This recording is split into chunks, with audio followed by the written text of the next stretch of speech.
Alright, are there any questions? So I returned the exam number 1. Okay, most people did very well.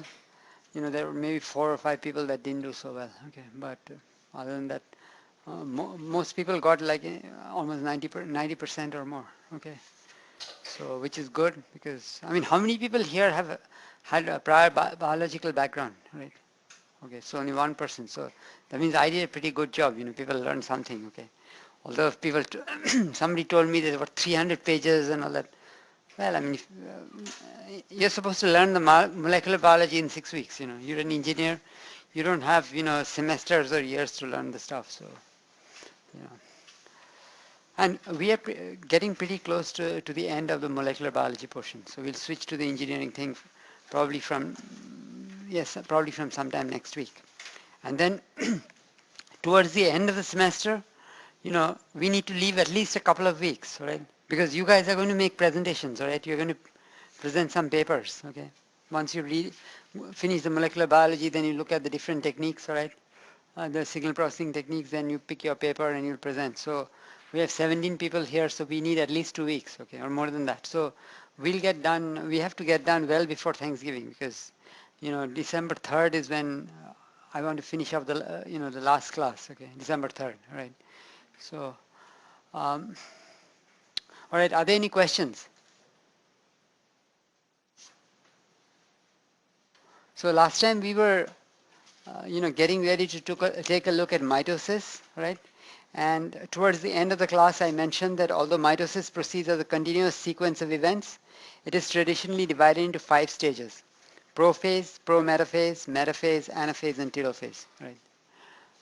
And on your next exam, you can expect that we will ask you to elaborate on these, okay? So this picture is a typical pair of sister chromatids. The chromosomes have replicated, right? They are attached near their center, right? And then there is this protein that is called a kinetochore. So this region is called the centromere, right? We talked about telomeres, centromeres, and replication regions, okay? This centromere actually attracts the protein that is called kinetochore, right? And this kinetochore is useful for binding the microtubule, right? That actually is going to pull the 2 chromosomes apart, right? And we'll look at the detailed steps in a few minutes. Right? So the different stages in mitosis are as follows. The first one we said was prophase, then prometaphase, metaphase, anaphase, and telophase, right? So during prophase, the replicated chromosomes condense and the mitotic spindle begins to assemble outside the nucleus. Then during prometaphase, the nuclear envelope will break down, allowing the spindle microtubules to contact the chromosomes and bind to them. Then during the next phase, that is called metaphase, the mitotic spindle gathers all of the chromosomes to the center equator of the spindle. We will elaborate on each of these phases in a few minutes, okay? So don't worry, this is just a one-sentence description. Then during anaphase, the 2 sister chromatids in each replicated chromosome synchronously split apart and the spindle draws them to the opposite poles of the cells. And the last step of mitosis is telophase, during which a nuclear envelope reassembles around each of the 2 sets of separated chromosomes to form 2 nuclei. Now in 3 of the stages above, all right, we have talked about the mitotic spindle, all right. See spindle, all right. So in 3 of the stages, then microtubules, all right. Then this mitotic spindle, right. So a natural question that comes up is how is the mitotic spindle formed and what exactly is its role in the cell? Now the mitotic spindle will start to assemble in prophase, right? That means just at the beginning of mitosis, even when the nuclear envelope is intact, the mitotic spindle will start forming, right? Now towards the end of the S phase, again, what is the S phase? What does S stand for?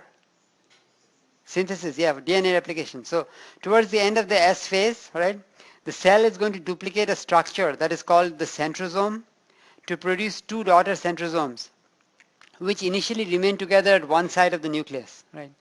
As prophase begins, the 2 daughter centrosomes separate and move to the opposite poles of the cell, driven by centrosome associated. And again, if things have to move inside cells, you need energy, right? You're going to need to use up ATP, right? So driven by centrosome associated motor proteins, right? Remember, we talked about motor proteins in the beginning, the things that can walk, all right? So motor proteins that use the energy of ATP hydrolysis to move along the microtubules, right? So each centrosome will serve to organize its own array of microtubules, and the two sets of microtubules can then interact to form what is called the mitotic spindle. And I'll show that to you in a picture. The next figure shows the two centrosomes with their own array of microtubules. All right. So let's look at the picture. So here, so at some point, all right, the cell duplicates the centrosomes, all right, and you have one centrosome over here, another one here. These chromosomes are inside the nuclear envelope, all right, initially to start with.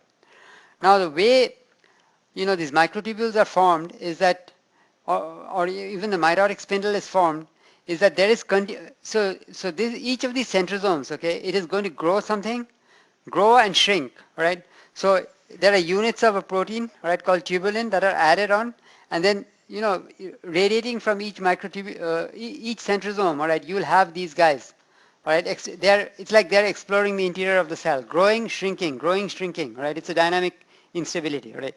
It's like, if things have to go from, let's say, from here to Houston, we have the highway laid out, okay, but when the cell needs stuff, it is going to lay out the highway as it needs it, okay, and then wind it back up once the job is done, okay. So during prometaphase, these centrosomes have moved towards two ends of the dividing cell, okay, and they are called the poles, okay. These are called the poles. So if these are the poles, then this line will be the equator, right? I mean, okay. So now, so what is going to happen is that this one, the nuclear envelope is still intact. The microtubules cannot contact these, the sister chromatids inside. But this one is continuously growing and shrinking, all right? It's producing this array of microtubules. Now, while the nuclear envelope is still intact, right, it may happen that some of the microtubules that are growing from this one and the ones growing from this one, they come in contact, okay? And then they are stabilized against disassembly, all right? And they form what are called polar microtubules because they link together the two poles, okay? These two are called the poles, all right, the spindle poles, right? So that's what's going to happen in the beginning. Now later on, so this is prophase, all right? Then during prometaphase, the nuclear envelope will disintegrate, all right? So this was enclosed inside a nuclear envelope. None of these microtubules could reach it. But then in prometaphase, the nuclear envelope just falls apart, and then some of the microtubules will be able to come and link up with the kinetochore proteins, all right, in the centromere region, all right, and this kind of a microtubule will be called a kinetochore microtubule, all right. It plays the important role that when the two chromosomes have to be separated, all right, this is the thing that will pull one copy this way, another copy that way, okay. So that, and there are a number of other things that happen when like when the two chromosomes move in two different directions, okay, it is because of a number of things. First, this guy shortens, all right, these two guys, they will shorten, all right, because by loss of tubulin units, right, they will shorten, all right, number one. So that will pull this apart. At the same time, these poles can also move away from each other. How? If there is more growth over here, okay, at this end, if more tubulin units are added, then this thing can come apart, right? So that's another, and we are going to talk about each of these in detail. Okay, they're called Anaphase A, Anaphase B, when that happens later. Right. So in this picture, we are showing the polar microtubules which are attached to which are basically linking the two spindle poles. All right. Then we are also showing the kinetochore microtubules, which can only come into existence once the nuclear envelope has disintegrated. And also there will be microtubules that don't link up. It starts from here, keeps going, coming back, may not have linked up to anything. These will be called unattached microtubules. Right? So there are three categories of microtubules here.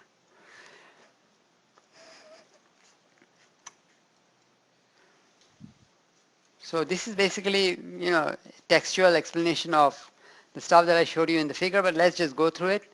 So the microtubules that radiate from the centrosome in an interphase cell will continuously polymerize and depolymerize by the addition and loss of units of a protein that is called tubulin, right? So individual microtubules therefore alternate between growing and shrinking, and this process is called dynamic instability, right? It's growing, then shrinking, growing, shrinking. Now, the rapidly growing and shrinking microtubules extend in all directions from the two centrosomes, exploring the interior of the cell. Right? Now, during prophase, while the nuclear envelope is still intact, it is possible that some of these microtubules could come in contact with each other from the two spindle poles, right? And so some of these microtubules become stabilized against disassembly to form the highly organized mitotic spindle, like I showed you in that picture. Right? So this is, you're referring to this part, right, where the two have come in contact with each other and now they're not going to shrink anymore. Right?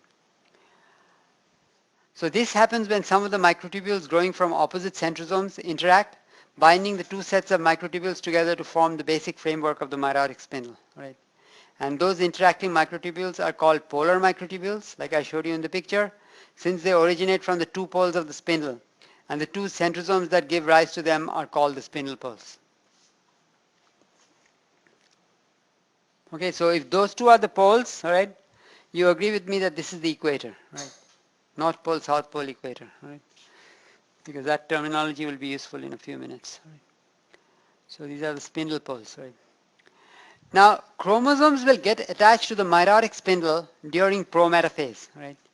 So prometaphase starts abruptly with the disintegration of the nuclear envelope, right? And following this, the spindle microtubules, which have been lying in wait outside the nucleus, suddenly will gain access to the replicated chromosomes and will bind to them, right? The spindle microtubules bind the chromosomes through specialized protein complexes, which are called kinetochores, which are formed on the chromosomes during late prophase. Okay. We talked about the centromere region and the kinetochore coming in and binding there. So as we already mentioned, each replicated chromosome consists of two sister chromatids joined together along their length, and each chromatid is constricted at a region of specialized DNA sequence which is called the centromere. Right? And just before prometaphase, kinetochore proteins will assemble into a large complex on each centromere. So it gets those chromatids ready for binding to those microtubules. So once the nuclear envelope has disintegrated, a randomly pointing microtubule encountering a kinetochore will bind to it, thereby capturing the chromosome, right? Like I showed in the figure. So such a microtubule is called a kinetochore microtubule, and it links the chromosome to a spindle pole. Now, as I said before, not every microtubule emanating from the two centrosomes will end up forming a kinetochore microtubule or a polar microtubule, right? In fact, several of the microtubules will remain unattached, and these are called unattached microtubules. Now, during prometaphase, the chromosomes which are now assembled to the mitotic spindle, right, they will appear to move as if jerked around randomly in different directions, right? So they are being aligned along the equator. So finally they align at the equator. That's why I said those two are the poles, the line, perpendicular line in the middle is the equator, right? So finally they will align at the equator of the spindle, halfway between the two spindle poles, thereby forming the metaphase plate, right? And once that happens, once they are lined up at the metaphase plate, that basically signals the start of metaphase, right? Before that, it's called prometaphase. So the formation of the metaphase plate defines the beginning of metaphase, right? Now the precise forces that act to bring the chromosomes to the equator are not well understood. Okay, how they are pushed around this way, that way, and then lined up, not well understood, but maybe, again, my notes are like 10 years old, so maybe today it might be well understood. I don't know, okay. Yeah, just today somebody got the Nobel Prize for medicine for, figuring out the GPS kind of stuff in the brain, So, I mean, a lot of things have probably been happening in the meantime, so. Now, however, the continual growth and shrinkage of the microtubules and the action of microtubule motor proteins are thought to play a role. Right. Now, in this context, see, this is a dynamic thing. These microtubules have to be dynamically maintained, right? Like they're growing, shrinking, growing, shrinking. If you go and mess up with the growth process, all right, then the cell cannot divide, right? So in this context, we know that a continuous balanced addition and loss of tubulin subunits is required to maintain the mitotic spindle. So thus, when tubulin addition is blocked in a mitotic cell, using, say, the drug colchicine, tubulin loss continues until the spindle disappears. See, the cell is trying to divide, okay? If you go and mess up the spindle, the chromosomes cannot be separated, all right? And the cell cannot divide. And this is used in cancer therapy, They have drugs that are called antimitotics, okay? So if you give that drug, it is going to basically prevent the cell from dividing, right? So this prevents the cell from dividing, and so colchicine can be used in cancer therapy to prevent a cancer cell from proliferating. The only problem is that they don't know how to prevent the normal cells from not doing the same thing, okay? So if you hit somebody with colchicine, even their normal cells also will die, okay, will not divide.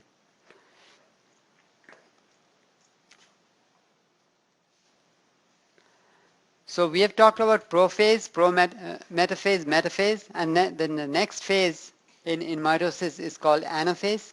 So at the start of anaphase, the connections between the two sister chromatids are cut by proteolytic enzymes. Again, proteolytic means enzymes that break down proteins, all right, allowing each chromatid, which is now called a daughter chromosome, to be gradually pulled to the spindle pole to which it is attached, right?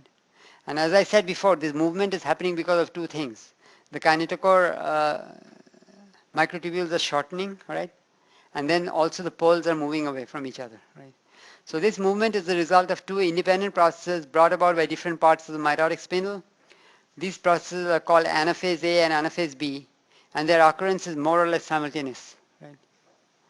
In Anaphase A, the kinetochore microtubules shorten by depolymerization, by losing tubulin units, and the two daughter chromosomes move towards their respective spindle poles.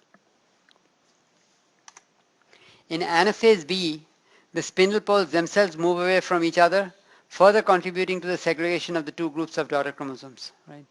And the driving force for the movements of anaphase A is thought to be provided partly by the action of microtubule motor, and that means movement generating proteins operating at the kinetochore, and partly by the loss of tubulin units, subunits that occurs again mainly at the kinetochore end of the kinetochore microtubules, right? So it will lose some tubulin units, then there will be some movement also due to some proteins, and then they will move apart, right? Now the driving force for the moving apart of the spindle poles in anaphase B is thought to be provided by the polymerization of the polar microtubules by the addition of tubulin units at their free ends. Like if you have, see if you have more, let's go back to this picture. If you have more of these units getting added, then the thing will move, the two poles will move apart, right? More units added over here. That means the common region, if it is made longer, you know, so, or yeah, the common region will become shorter with the addition of more units here.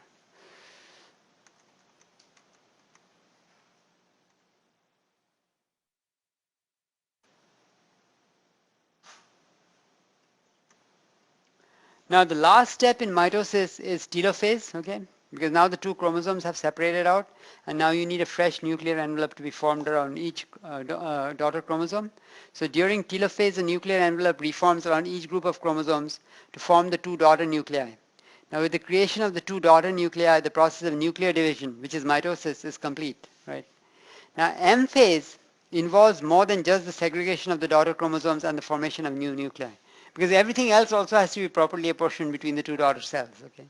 So it is also the time during which other components of the cell, such as membranes, organelles, and proteins, are distributed more or less evenly between the two daughter cells.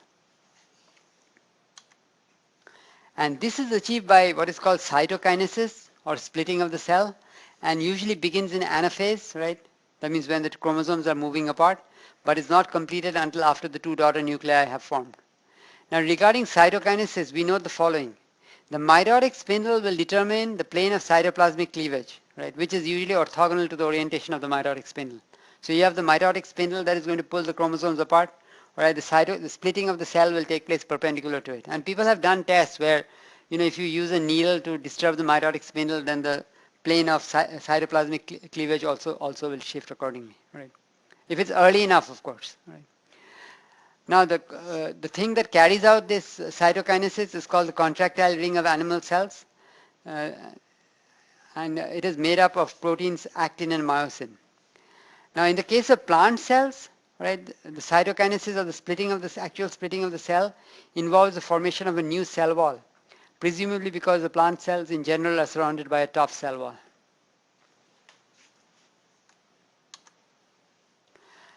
So this completes our discussion of mitosis, right? So next, so mitosis is for somatic cells, that is the cells in the body, okay? Meiosis is basically for the reproductive cells. So how, starting from diploid cells, that means cells which have two copies of each chromosome, you end up with the gametes, the egg and the sperm, which have only one copy of each chromosome, right? So we have already taken a look at meiosis, all right, in the context of what? Anybody remembers? I think we talked a little bit about meiosis before, right? I mean, when was that? Why did we talk about it? Yeah, go ahead. When and go from one generation to the other, and what's it called? Natural way. Yeah, genetic variation. Yeah, yeah. In that chapter, we talked about it to show that how much of variation can arise because of sexual reproduction, right? So in this section we are going to revisit meiosis in a little bit more detail, right, and point out the important differences between meiosis and mitosis, right. So this is a kind of cell division employed by sexually reproducing diploid organisms to produce the reproductive cells. Now in a diploid organism, all the cells of the body, including the germline cells that give rise to the gametes, are diploid. However, the gametes themselves are haploid. That means they have one copy of each chromosome. Thus, the haploid gametes must be produced from their diploid precursors by a special type of cell division, and this special type of cell division is called meiosis. Now, with the exception of the chromosomes that determine sex, the sex chromosomes, right, that is the XX and the XY chromosomes, a diploid nucleus contains two very similar versions of each chromosome. One from the father, which is called the paternal chromosome, and one from the mother, that is called the maternal chromosome. The two versions of each chromosome, however, are not genetically identical, as they carry different variants of many of the genes. They are both functional. In normal people, they are both functional, but they're a little bit different. They are therefore called homologous chromosomes or homologues, meaning that they are similar but not identical. A diploid cell in a sexually reproducing organism consequently carries two similar sets of genetic information. In most cells, the paternal and the maternal homologues maintain a completely separate existence as independent chromosomes, right? It's like they don't know each other, right? However, during meiosis, they come and line up, right? So mitosis and meiosis are similar in certain respects, but there are important differences that we'll be discussing. The following figure illustrates the key differences between mitosis and meiosis using a fictitious diploid cell with only one pair of homologous chromosomes. So this is the picture that we have, right? So if you have mitosis, all right, so, and again, I mean, we are just showing one pair. There, in a human cell, there are 23 pairs of these. Okay, so let's say the red one is the maternal homologue, the black one is the paternal homologue. So if this cell is going to undergo mitotic cell division, right, the DNA will replicate, right? So now one copy of each chromosome has to be given to each dividing cell. You know, so after the DNA has replicated, right, then you will have, you know, this is the mitotic spindle, the spindle poles, all right, over here. Then these guys are going to get pulled, all right, and so the one cell splits in two, and then each one gets a copy of the paternal chromosome and the maternal chromosome, all right. So chromosomes that each cell inherits, they are, you know, barring of course errors during DNA replication, they are identical, okay. So that's what happens in mitosis. Now in the case of meiosis, all right, see, really, you know, really, you know, meiosis could have happened like this because this has two copies of each chromosome, all right? You want to produce gametes that have only one copy, okay? So if you skip the DNA replication phase, all right, and just split the cell in two, all right, sending one chromosome to each cell, all right, that's how meiosis could have worked, okay? But for some unknown reason, that's not how it works. Instead, there is DNA replication, all right? That means instead of one round of cell division to produce haploid gametes, you're now going to need 2 rounds of cell division. So there's first DNA replication on both the paternal and the maternal homologue, all right? And then the funny thing is that these two guys, okay, before this, it's like they don't know each other. Now, let's say for chromosome number 1, the paternal and maternal homologue, they will line up next to each other, okay? Because they're homologous sequences, all right, they're homologous chromosomes, there will be some crossover, all right? Some pieces of one will go into the other, right? And after that, you will need 2 rounds of cell splitting, right? So once the cell divides, you still have 2 chromosomes in each one of them, okay? But again, notice there has been crossover. Portion of the black one is now in here, portion of the red one is in the one on the right, okay? So 1 round of cell division, then you need another round of cell division to produce the haploid gametes. So you do that, and now you have 4 different possible chromosomes, all right? See, because of the crossover. And this is what we were referring to earlier, that there was going to be a lot of genetic variation because of this. So mitosis and meiosis are similar in certain respects, but there are important differences that we'll be discussing. In mitosis, each chromosome replicates and the replicated chromosomes line up in random order at the metaphase plate, right? The 2 sister chromatids then separate from each other to become individual chromosomes, and the 2 daughter cells produced by cytokinesis inherit a copy of each paternal chromosome and a copy of each maternal chromosome, right?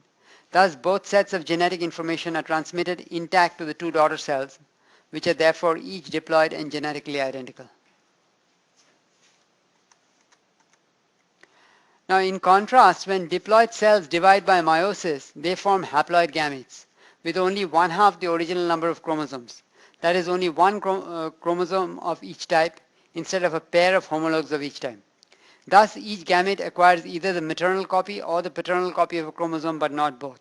Right? This reduction is needed so that when two gametes of opposite types, an egg and a sperm in animals, fuse at fertilization, the chromosome number is restored in the embryo to the original diploid number for that species. Right? So the embryo, if it's a human embryo, then it should have 23 pairs of chromosomes. Right? So that's why you have this halving.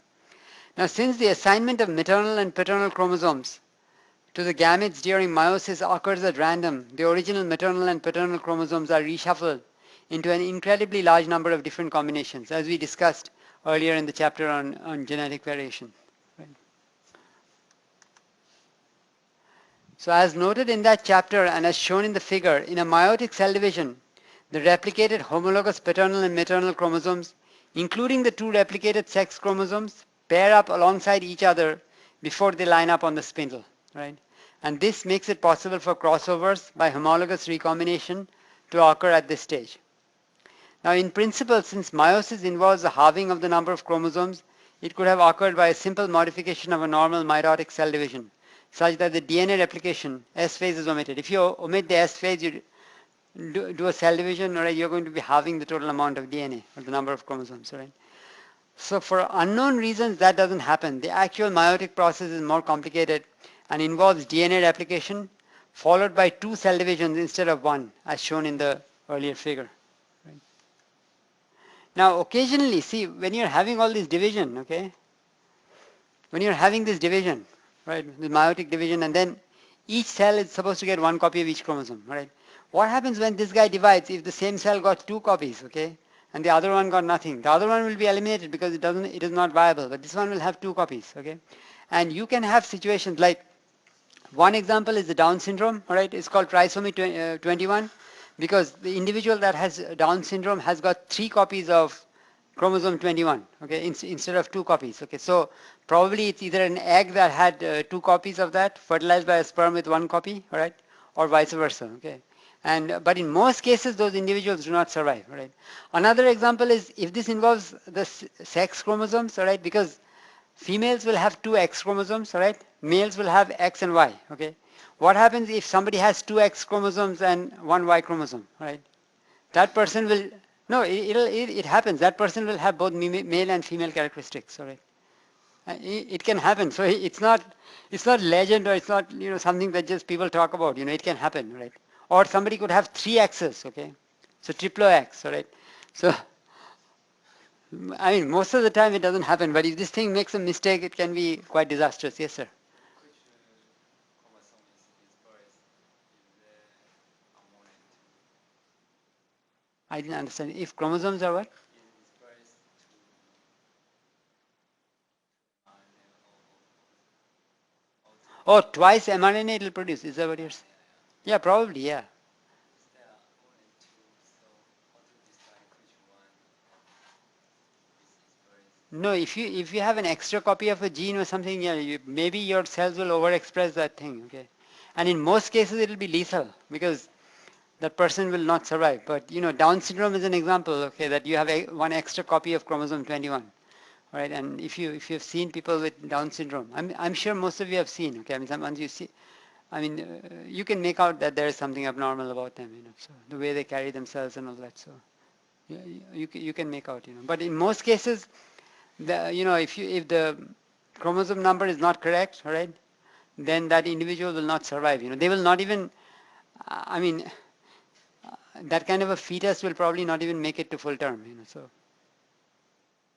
will automatically get eliminated from the population. But in the few cases that they do, right, and these are abnormalities that they can detect. They do all this test that is called amniocentesis, where they'll take amniotic fluid, and remember I talked about karyotyping, finding out the different chromosomes and all that. You can figure out how many chromosomes there are. So and it is possible, to predict in advance, what is going to happen to that particular individual, right?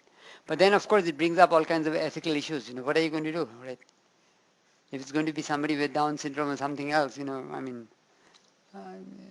a decision that the parents and the doctors have to make, and so there are ethical issues that come up.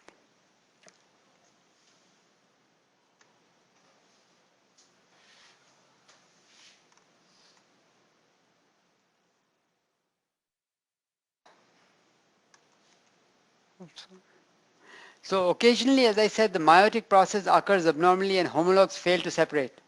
This is called a phenomenon that is known as non-disjunction. All right. In this case, some of the gametes that are produced lack a particular chromosome, while others have more than one copy of it.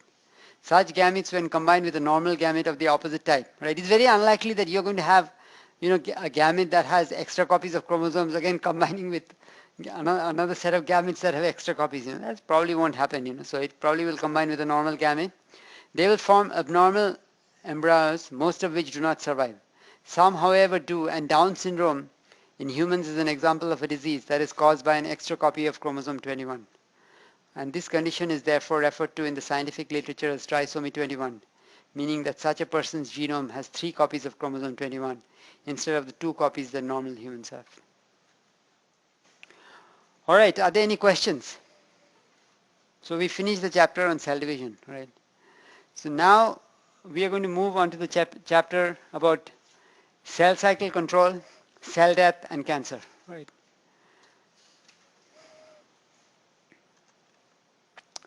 So in this chapter we introduce the phenomena of cell cycle control and programmed cell death in multicellular organisms and discuss how disruption in either of these can lead to the disease called cancer. Right.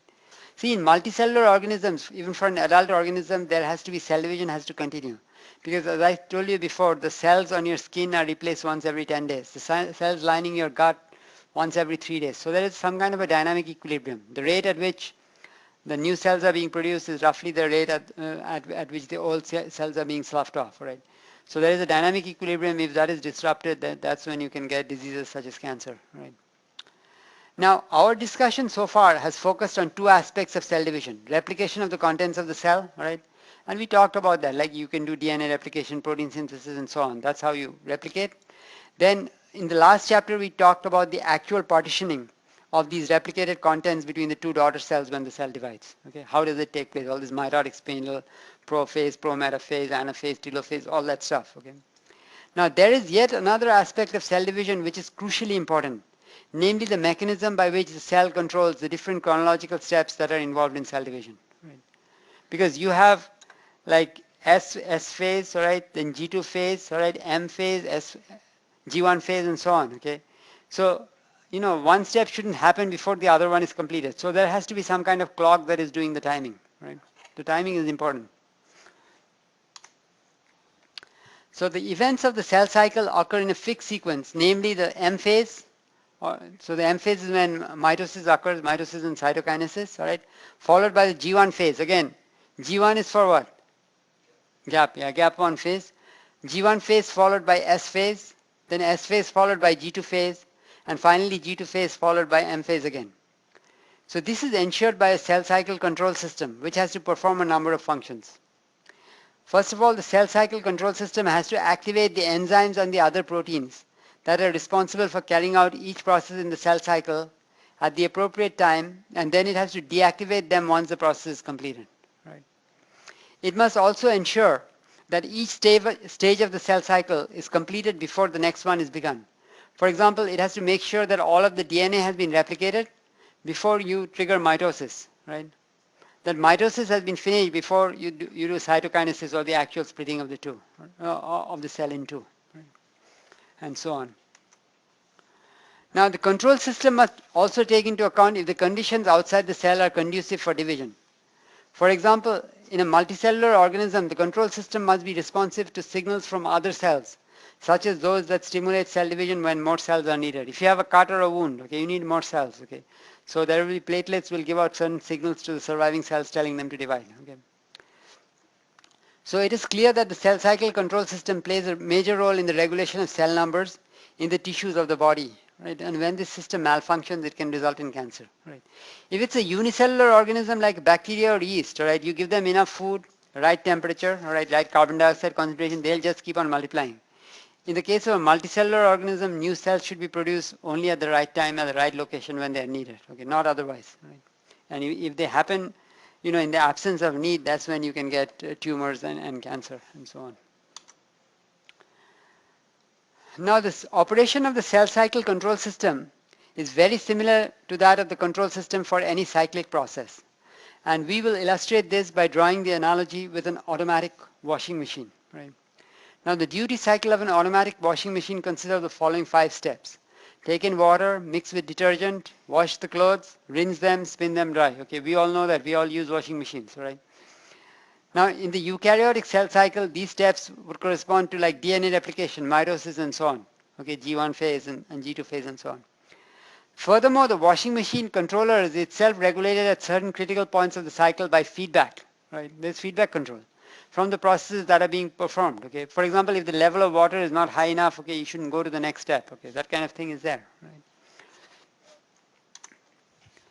So for example, sensors monitor the water levels in a washing machine and send signals back to the controller to prevent the start of the next process before the current one has been completed. Similarly, the events of the cell cycle have to occur in a particular sequence, and this sequence must be preserved even if one of the steps is taking longer than usual. For example, all of the nuclear DNA must be replicated before the nucleus begins to divide. Right? And it is crucial for most cells to double in size before dividing in two, as otherwise the cells would get progressively smaller at each cell division. Right? So there is a question of timing. If something is taking longer than normal, then there should be some breaks, molecular breaks put on, so that you wait for some time. Right? Now the cell cycle control system achieves all this by means of molecular breaks that can stop the cycle at various checkpoints. Right? Like if there is not enough food in the environment, right, the cell shouldn't divide. Right? So the control system in most cells has got checkpoints for cell size, where the cell cycle is halted until the cell has grown to an appropriate size. For example, in G1, right, again, G1 is gap 1, right, it's the phase between M phase and the DNA replication phase, S phase. So in G1, a size checkpoint allows the system to halt and the cell to grow further if necessary before a new round of DNA replication is triggered. Now cell growth depends on an adequate supply of nutrients and other factors in the extracellular environment. And the G1 checkpoint also allows the cell to check that the environment is favorable for cell proliferation before committing itself to the DNA replication or S phase. Okay? It's going to check. It's not going to do unnecessary work. Make sure that the conditions are conducive for growth. There is a second size checkpoint which occurs in G2, right? That is after S phase, allowing the system to halt before it triggers mitosis. Right? The G2 checkpoint also allows the cell to check that DNA replication is complete before proceeding to mitosis. In fact, another example is if there is DNA damage, okay? You do not want to replicate DNA damage, right? You step out into the sun, your DNA got damaged, right? That needs to be repaired, right? So there are breaks in G1, right? In fact, they call that G1 arrest, right? Where if you zap a cell with a lot of radiation, right? So there has been DNA damage, it shouldn't go into S phase, right? So it'll arrest in the G1 phase, right? And wait until the DNA gets repaired and before it triggers a DNA replication. So there are all kinds of control systems at work. Now the cell cycle control system governs the cell cycle machinery through the phosphorylation of key proteins that initiate or regulate DNA replication, mitosis and cytokinesis. Right? Recall from an earlier chapter that phosphorylation reactions are carried out by enzymes which are called kinases. Okay? And what are the enzymes which remove the phosphate groups? Phosphatases, yeah. So kinases and phosphatases are extremely important in the control of eukaryotic cell division. Right? Now the protein kinases of the cell cycle control system are present in dividing cells throughout the cell cycle. They are activated, however, only at appropriate times in the cycle, after which they quickly become deactivated again. Right? And this is made possible by a second set of protein components of the control system, which are called the cyclins. Right? Cyclins have got no enzymatic activity by themselves, but they have to bind to the cell cycle kinases before the kinases can become enzymatically active. Right?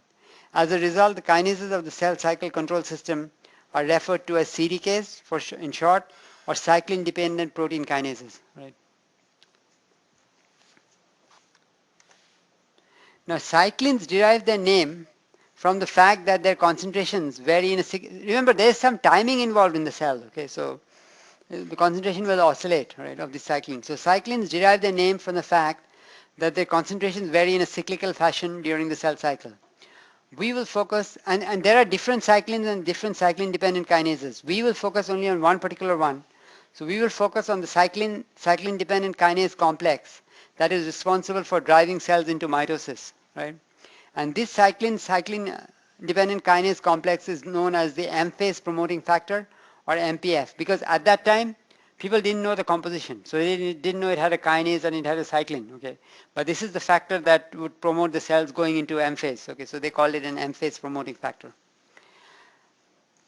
The cyclin dependent kinase complex that drives cells into M-phase was first discovered through studies of cell division in frog eggs, right?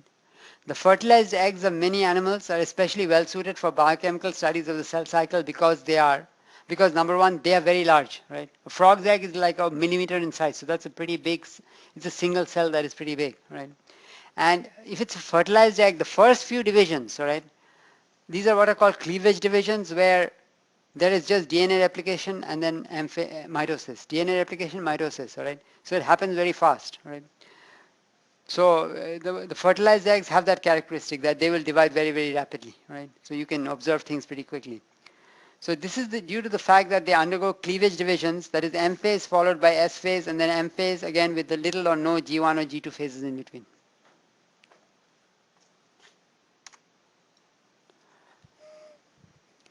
Now by taking frog eggs at a particular stage of the cell cycle, an extract can be prepared which is representative of that cell cycle stage. Like you break the frog eggs up, all right, and you get a soup, all right. So that has all the proteins that are representative of that stage. Now the biological activity of such an extract can then be tested by injecting it into a Xenopus oocyte, right, which is the immature diploid precursor of the unfertilized frog egg, and observing its effects on cell cycle behavior, right. So the oocyte is, like we said that the egg is haploid, okay, the diploid cell from which the egg is going to be formed, right, by meiosis, that is called the oocyte, right. So the oocyte is still diploid, right. And then from that, by meiosis, you're going to get the haploid eggs, right? Now, the Xenopus oocyte is a convenient test system for detecting an activity that drives cells into M phase, as it has completed DNA replication and is arrested just before M phase of the first meiotic division, right? To go from the oocyte, right, to the egg, right, you basically need meiosis. So you're going to have 2 rounds of cell division, right? So the DNA replication, see, it has completed the DNA replication, right? And it is just arrested before the M phase of the first meiotic division, right? So the oocyte is therefore at a stage in the cell cycle that is equivalent to the G2 phase of a mitotic cell cycle. And again, I mean, this thing is, I mean, of interest to know, you know, that in females, okay, the number of eggs that is going to be produced, okay, in a lifetime, that is determined before your birth, okay, because it is always arrested. It is like an oocyte, okay. It has already completed the, the first. It is just before the first meiotic cell division, okay. So it is already predetermined, right.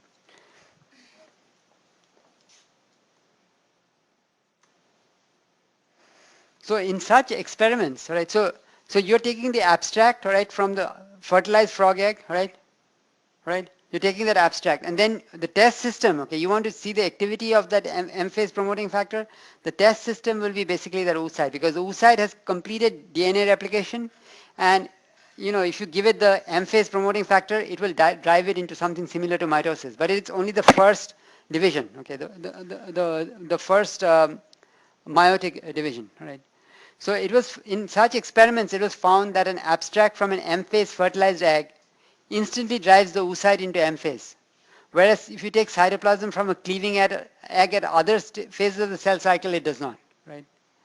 And when initially discovered, the chemical composition and the mechanism of action of this factor responsible for this activity were unknown, and consequently the factor was simply called the M phase promoting factor, or MPF. Now, MPF activity was found to oscillate dramatically during the course of each cell cycle, as shown in the next figure. It increases, let me show you in the figure, right? So this is the MPF activity, right? It goes up, right, and comes down. This is the M phase. It goes up very quickly, then it comes down slow. It comes down also quickly. No, it comes down slow. Let's see.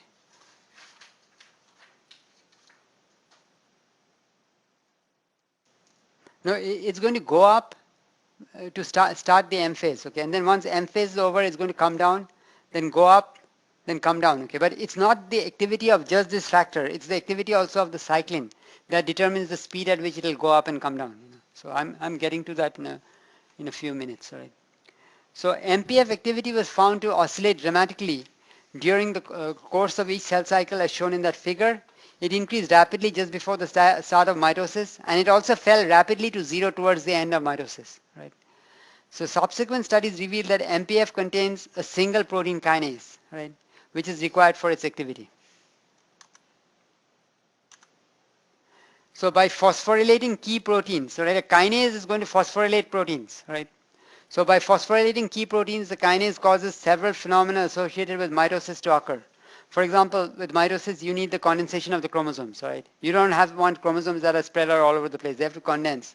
The nuclear envelope has to disintegrate in prometaphase, all right? And then the formation of the mitotic spindle. All those things are triggered by proteins, all right? And this, the oscillation of the M phase promoting factor is going to control the timing. However, the M phase promoting factor kinase is not capable of acting by itself and has to have a specific cyclin that is bound to it in order to function. And to find out the activity of these cyclins, they did experiments using cleaving clam eggs, right? And that led to the discovery of cyclin.